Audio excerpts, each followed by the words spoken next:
Hello mga ka-destiny! Kahapon nagpasama sa akin si Madam din sa Madinat Zayed, Abu Dhabi.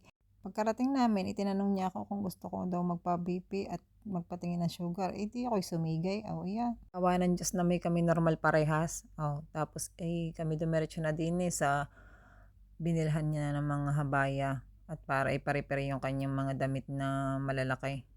At pagkatapos kami naman naningin-ningin sa ibang store. Naglakad-lakad muna kami din Oh, tapos kami nakarating din sa bilihan ng tela para sa kanyang anak. At ako ang pinapili ng pinapili kung ano daw magandang design. Tapos mamili din kami ng sweets at saka mga peanuts. Oh, yan. Tapos nung palabas na kami, nakita ni Madam Aring Nachos kung gusto ko daw. Ay di ako'y sumigay. Ay, libre ay. Oh, tapos bumili din ng isang inumin. Oh, hanggang kami lumabas na din.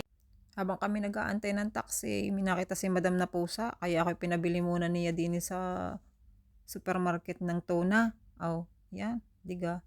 Tapos iniagaw ko na yung aming fabric conditioner at naubusan na. Karning kabait ng aking amo at talaga naman kahit sa mga pusang karning ligaw inaaawa. Oh, diga. Ano ba ang pagkakasarap ng buhay niyo't nakatuna pa kayo? Kaldereta pa iyan. Oh, sige, salamat sa panonood. Bye-bye mga ka-destiny.